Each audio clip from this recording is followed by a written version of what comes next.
Hello, I'm Antandra, and now I'm going to show you how to make a trap beat because I'm super gangster like that, and the end result's going to sound like this.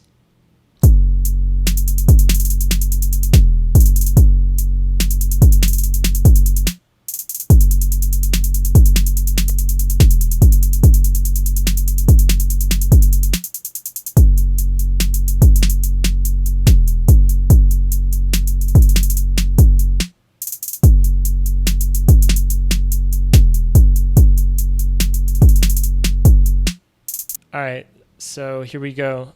Let's jump right into it. Just going to go over here and I'm going to grab an instance of Serum. You can use anything to make your deep sub kick, any kind of synth, or you could use a sample. I'm going to turn off my default rack because I don't want it cutting off the bass. I'm going to go in here and I'm going to create a trap kick. So what I'm doing here is basically creating a basic sine wave, but then I'm adding a little bit of extra harmonics on top so you can hear it still on laptop speakers and iPads, iPhones, just small crappy speakers. So here's what that sounds like.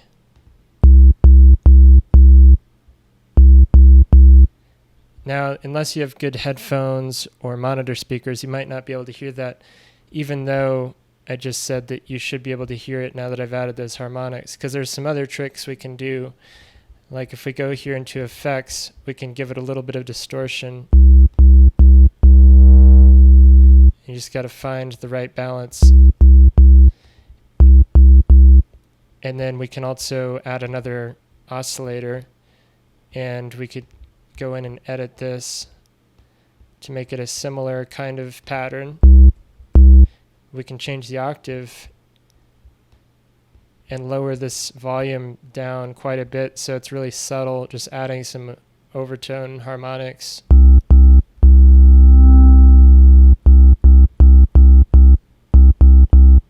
So you can just kind of barely hear that, but it makes it more audible on different systems. Or you could just do one octave here. Just kind of fattening the bass up. Now I'm going to give it some release.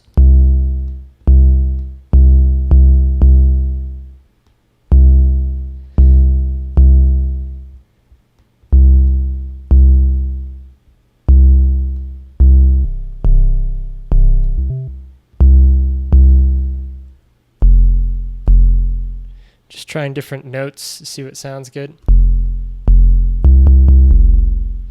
And we want to turn on mono and legato here so that only one note will be happening at once, otherwise it can get really muddy.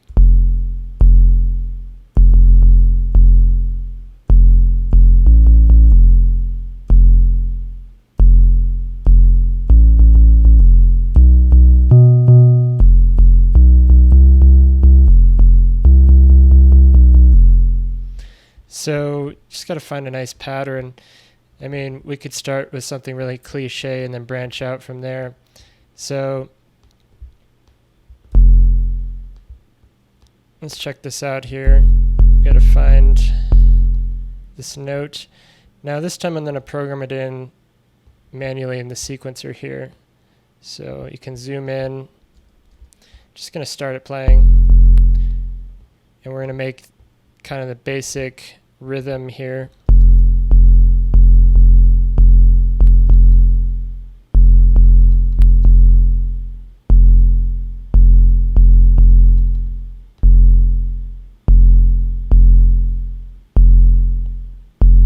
Now there's different ways you can do this. See, I have a lot of release on this, but I could also turn the release down, and I could bring this down, giving me more control. See, now when the note is released, it just cuts off. So if I want it to have long sustained notes, I have to hold it, but that also gives me more control because then I can have it cut to silence more easily if I want to.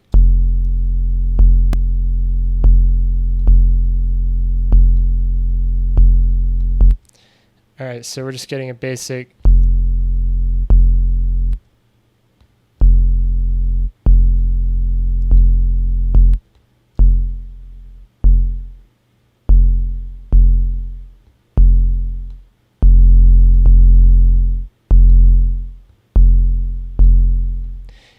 you put this sustain level at, it's going to hold at that level when you hold down the note.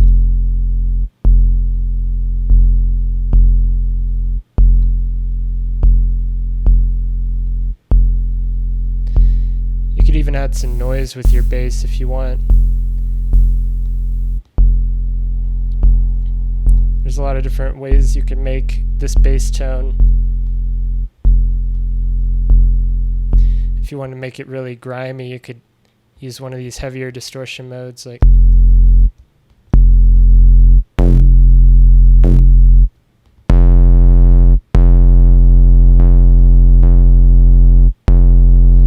but we're going to keep it kind of simple, smooth, audible on various systems, but still smooth. Now if I turn up this portamento and turn it to always, I can bend the notes really easily. If I go in the pattern here,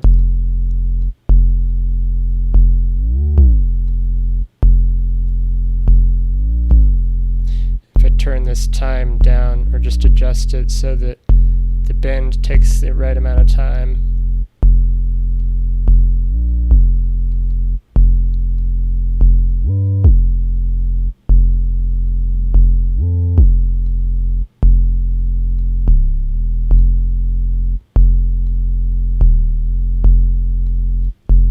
I'm going to move this up a few notes.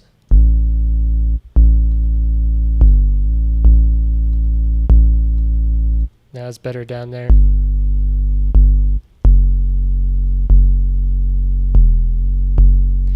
I like to make it so low that it's almost inaudible, but then bring out those harmonics so you can still hear it.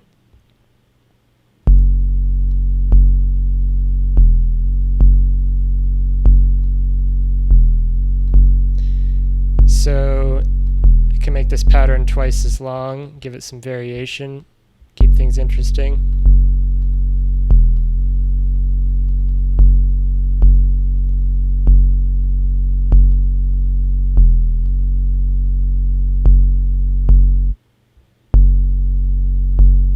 You can see what I mean about being able to use the silence. Okay, so we're going to go with that for now. I'm going to create a new track, Command-Shift and T, and for a MIDI track. And now we're going to drag an instance of Simpler out. So I'm going to put the Simpler here, and I'm just going to find an 808 snare sound. So we're just going to grab this, load it up. And I'm going to leave my default rack that I gave away on my website, and it's just cutting out the audio right here. So I'll leave a link to the description in there where you can download it.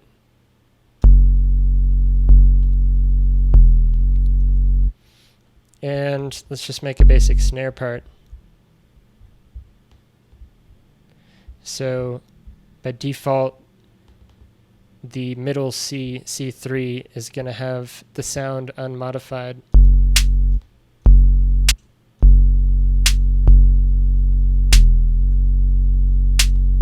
We can change the EQ here, just letting through enough to where the sound has the character we want. So this is your basic snare beat on the downbeat. You can also fill in some of these spaces with the snare beat since it's so slow. Right now I'm at 72 BPM. Double time would be 144. It's about the same speed as dubstep. You could go a little slower or faster, but generally it's around 70, double time being 140.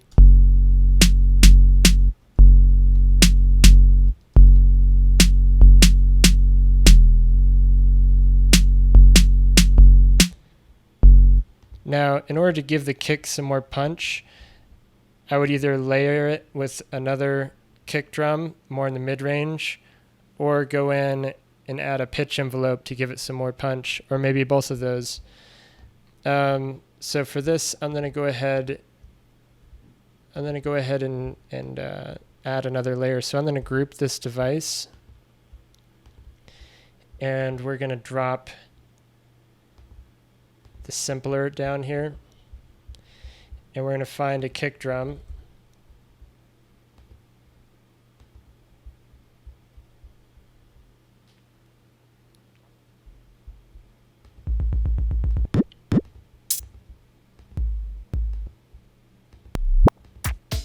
Just looking for something punchy.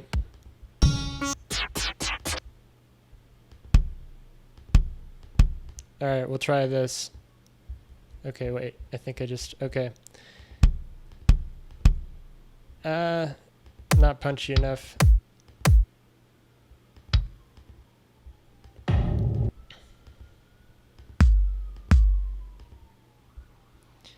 Okay, still looking here. Here comes a fire truck. Or an ambulance. Okay, I'm gonna drag the somatics kick in here. This is pretty punchy. Okay, it sounds really terrible because it's playing the wrong note.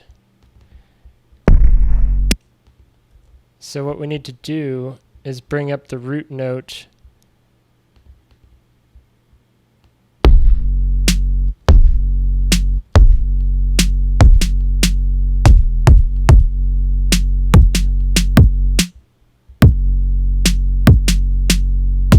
So we're going to bring it up to taste like that. And then I'm going to throw an EQ on here because we don't want the sub bass interfering with our 808 kick. So I'm going to EQ out the sub bass. I'm going to EQ out some of the top.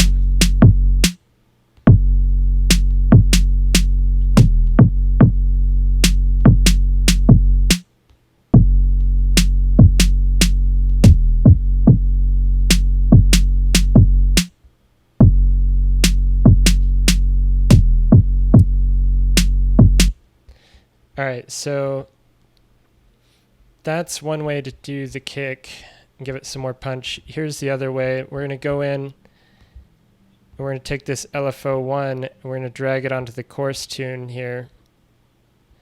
And then actually we're going to go into the matrix editor, and we're going to change that from the course tune to the master tune so it changes both oscillators.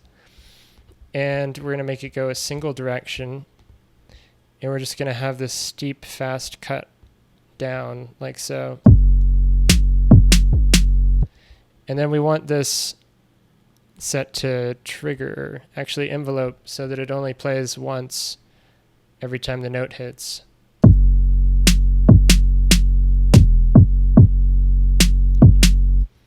So without the layered kick, it sounds like this now.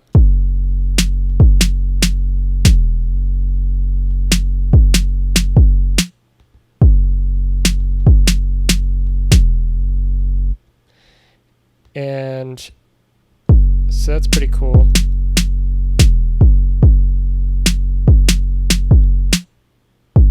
We could also bring this one back in.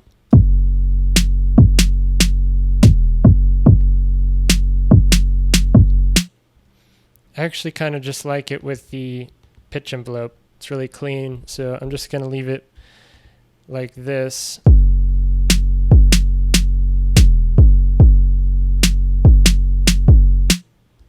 Okay, so now I'm going to create another MIDI track for the hi-hats. And I'm going to drag a drum rack here onto the MIDI. And we're going to get some 808 hi-hats. 808. There's some congas. What's we got? Here's the closed and open hats. So I'm going to drag one here and one here.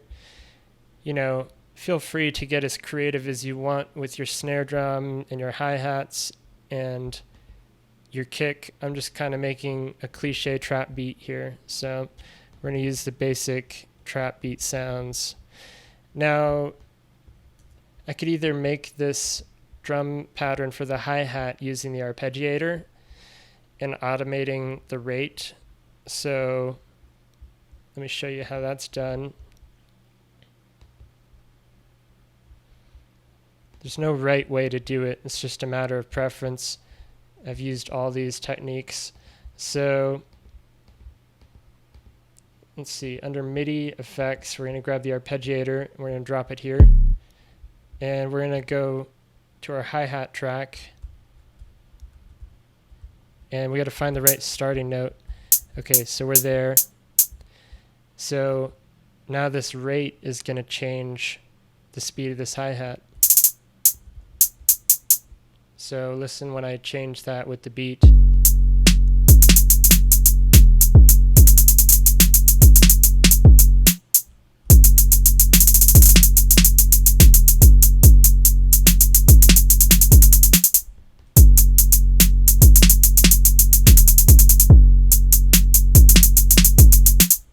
So that's just playing around, moving it by hand. If I actually recorded that in, then I can edit the automation. So whatever the last button you clicked on shows up as the automation lane when you go into edit. So right now you can see with the arpeggiator synced. So I could actually program that in like this.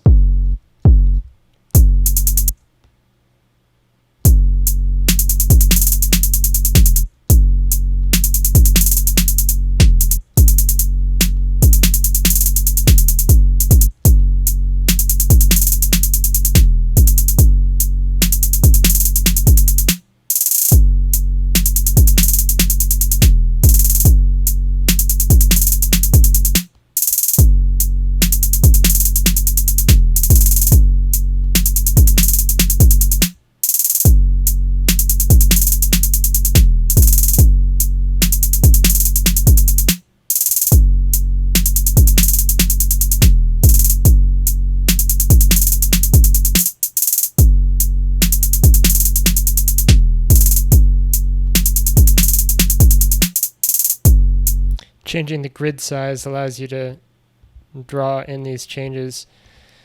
So right now, if I use the adaptive grid, the more I zoom in, the more dividers it's going to give me, and the easier it is to draw in these steps.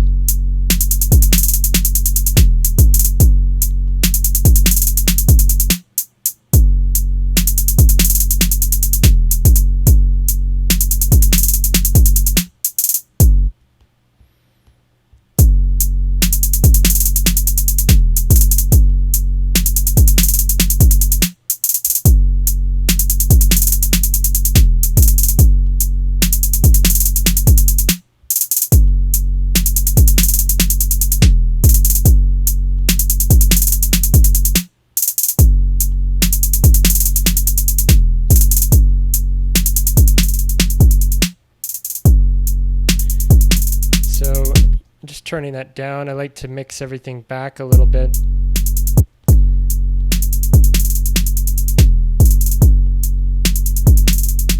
As much as I can without it being too muffled. So I just don't want it to be abrasive when it gets on a big sound system and blow out everyone's eardrums. So, I mean, if that's your goal, just turn up all the highs and lows and, you know, destroy people, but that's not what I'm trying to do.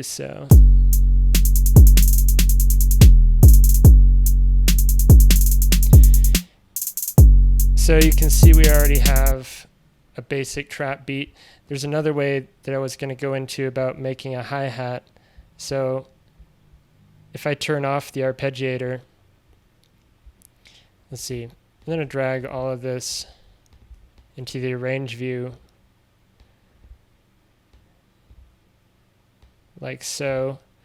And now we're going to have, we're going to have one section that has the first hi-hat pattern, and we're going to have another section that has the one I'm about to create. And we'll automate the arpeggiator turning on. So it'll be on for this part, and then it'll turn off here. And this is what we're going to program. So I'm going to loop this section. And yeah, sometimes I like to program my hi-hat patterns manually. That way you have more control of the velocity. So let's see here. Just gonna make a basic thing.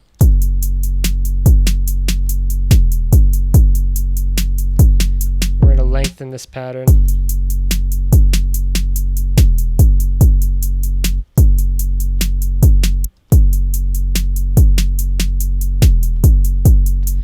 And then I go and you can turn on your triplet grid this way. So if you want to do some triplet stuff, that makes it easy.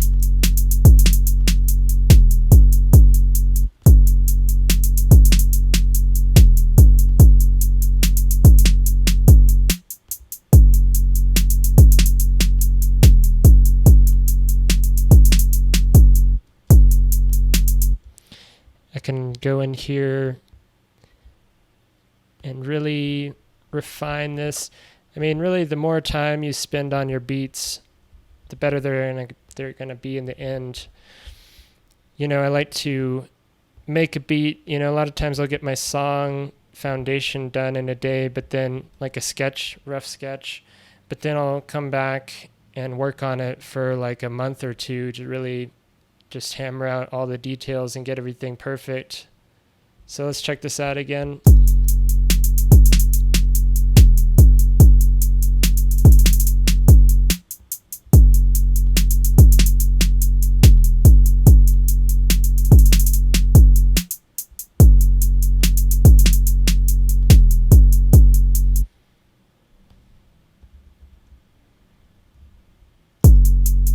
I'm going to turn off triplet grid now.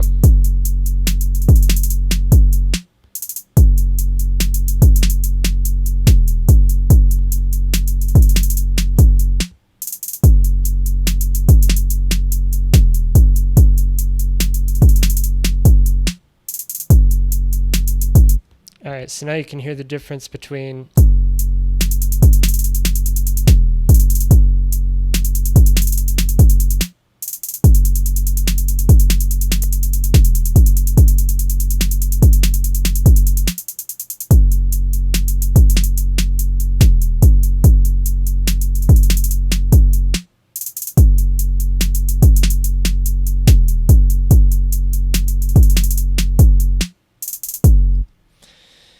So yeah, that's really all I'm going to cover in this tutorial on making a trap beat. I hope you got something out of this. Please like this video if you like it, subscribe for more, and you can listen to my music on SoundCloud and Bandcamp. Check out my official website, entendre.com. And until next time, keep making beats.